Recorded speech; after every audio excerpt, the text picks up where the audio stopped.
அஸ்ஸலாமு அலைக்கும் வரஹ்மத்துல்லாஹி வபரகாத்துஹ். அளவற்ற அருளாளனும் நிகரற்ற அன்புடனும் ஆகிய அல்லாஹிற்கு எல்லா புகழும் ஏக இறைவனின் சாந்தியும் சமாதானமும் நம் அனைவரின் மீதும் என்றென்றும் உண்டாவதாக ஆமீன். அல்ஹம்துலில்லாஹ். லாஸ்ட் வீடியோவில் யாரெல்லாம் எனக்காக துவா செய்யுங்கன்னு சொல்லியிருந்தீங்களோ அந்த ஒவ்வொருத்தருக்காகவுமே நான் துவா செஞ்சேன். எனக்காகவும் நீங்கள் துவா செய்யுங்க. ஒரு முஸ்லீம் இன்னொரு முஸ்லீமுக்காக மறைமுகமாக துவா செய்யும்போது பக்கத்தில் உள்ள மலக்குமார்கள் நின்று கொண்டு யா அல்லாஹ் இவருக்கும் நீ அதே போல கொடு அப்படின்னு நம்மளுக்காக துவா செய்கிறாங்க. எனவே துவாவின் மூலம் ஒன்றிணைவோம் இன்ஷா அல்லாஹ். இன்றைக்கி என்ன பார்க்க போகிறோம் அப்படின்னா, அதாவது எல்லா பிரச்சனைக்குமே குர்ஆன் என்ன சொல்லுது, குர்ஆன் கூறும் ஒரு மருந்து. அதாவது 4 திக்ருகளை பற்றி, இந்த திக்ரோட சிறப்புகளை அவ்வளோ இருக்குது. அதாவது ஒவ்வொரு சிறப்புக்குமே ஒவ்வொரு சம்பவம் இருக்குது. மட்டும் இல்லாமல் இந்த 4 திக்ருமே மிக மிக மிக சிறந்த அதிகமாக தரக்கூடிய ஒரு திக்ரு தான். ஃபஸ்ட்டு என்ன அப்படின்னா, நம்மள நிறைய பேர் யோசிச்சிருப்போம், அதாவது பரக்கத்துனா ஃபஸ்ட்டு என்ன கிட்ட அல்லாஹு தாலா இப்போ நம்ம ஒரு வேலை செய்கிறோம், அந்த வேலைக்கு நம்மளுக்கு ஒரு 1 லட்ச ரூபா கிடைக்குது அப்படின்னா, அந்த 1 லட்ச ரூபாய்க்கு நம்ம செலவு பண்ணிவிட்டு அதுக்கு மேலே நம்மளுக்கு கடன் வரும் தெரியுமா, அது பரக்கத்து இல்லை. அப்படின்னா அந்த காசில் அல்லாஹ் நம்மளுக்கு பரக்கத்தை வைக்கலை.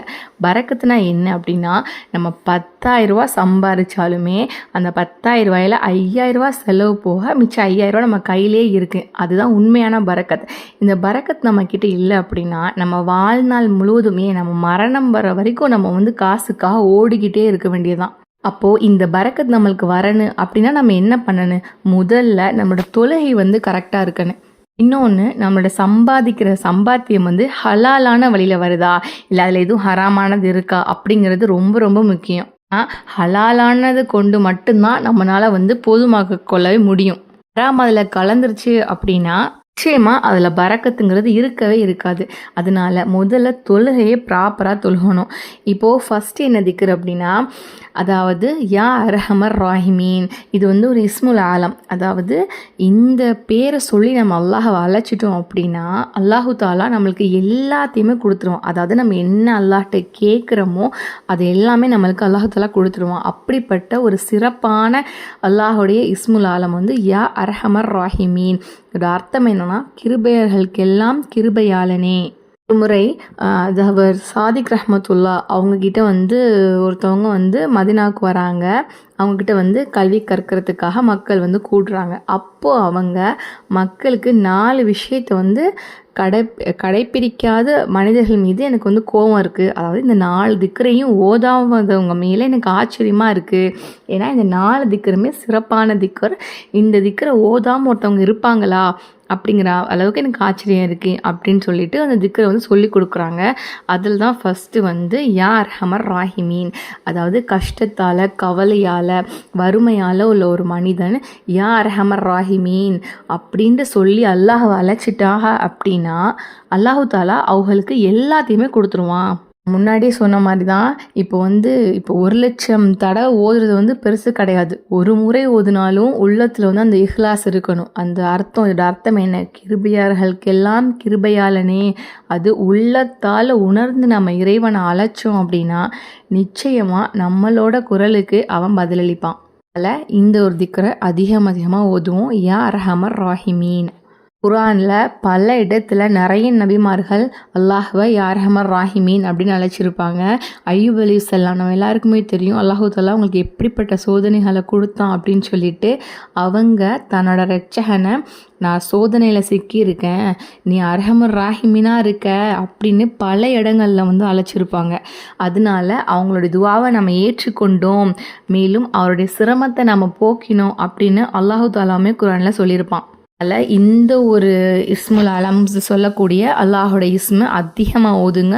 மிக மிக ஒரு பலம் வாய்ந்த ஒரு திக்ர், ஒரு இஸ்மு இந்த இஸ்மு.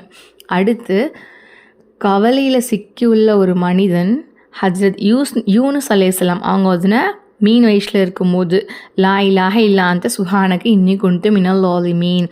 அதாவது ஒரு தேவை வந்துடுச்சு அப்படின்னாவே இந்த திக்கரை ஓதி நம்ம கேட்டோன்னா அல்லாஹு தாலா கண்டிப்பாக கொடுத்துருவான். அதில் எந்த வித மாற்றமே கிடையாது. 200% நம்மளை கைவிடாத ஒரு திக்ரு இந்த திக்ரு.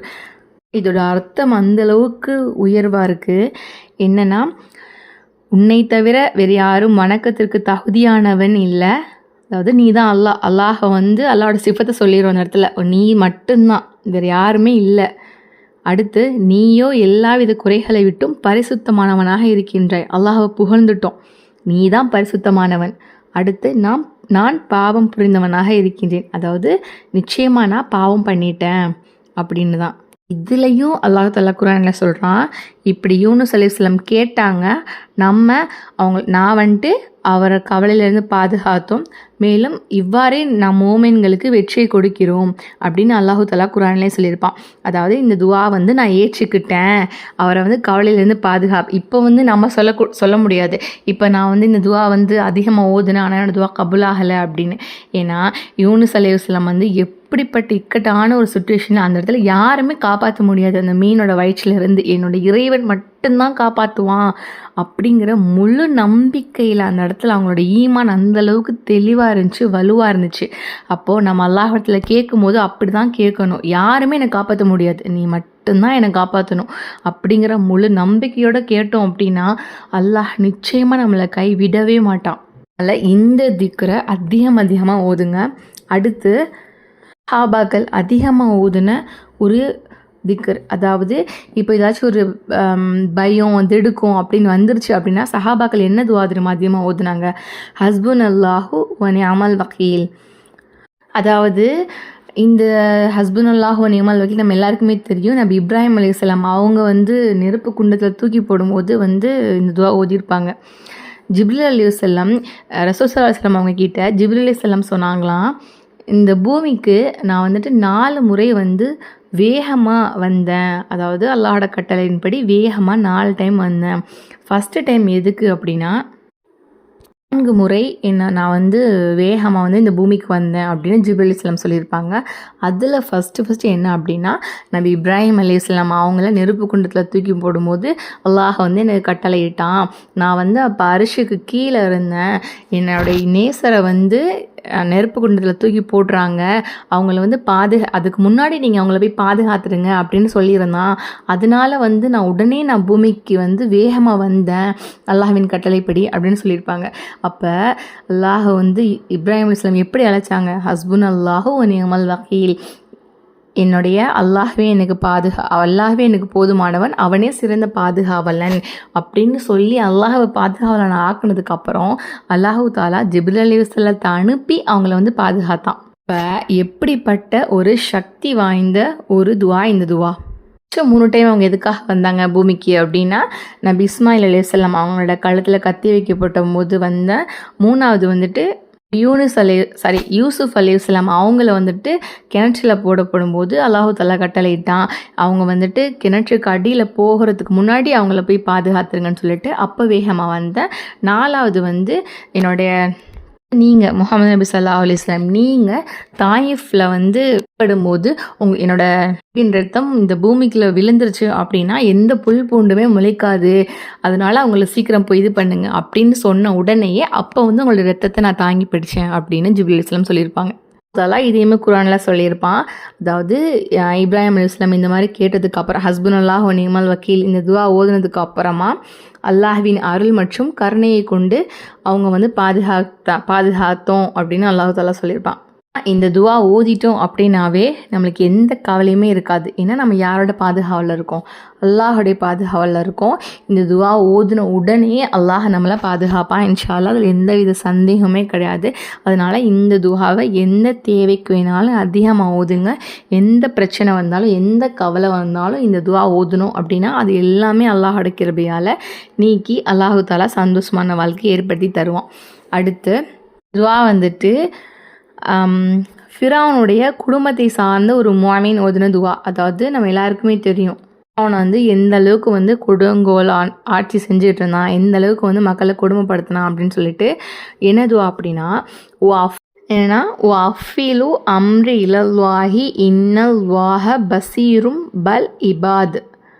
வஃபீலு அம்ரி இலல்லாஹி இன்னல்லாஹ பஸீரும் பல் இபாத். நான் என்னுடைய காரியங்களை அல்லாஹ்விடம் ஒப்படைக்கின்றேன், நிச்சயமாக அல்லாஹு தாலா அடியார்களை பார்த்து கொண்டு இருக்கின்றான்.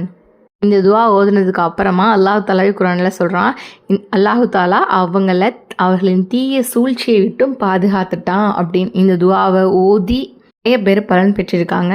இன்ஷா அல்லாஹ் இந்த 4 துவாக்களையுமே அவ்வளோ சிறப்பு வாய்ந்த ஒரு துவாக்கள். இன்ஷா அல்லாஹ் இந்த 4 துவாக்களையுமே அதிகமாக ஒவ்வொரு தொழுகைக்கு பின்னாடியுமே அதிகமாக ஓதுங்க.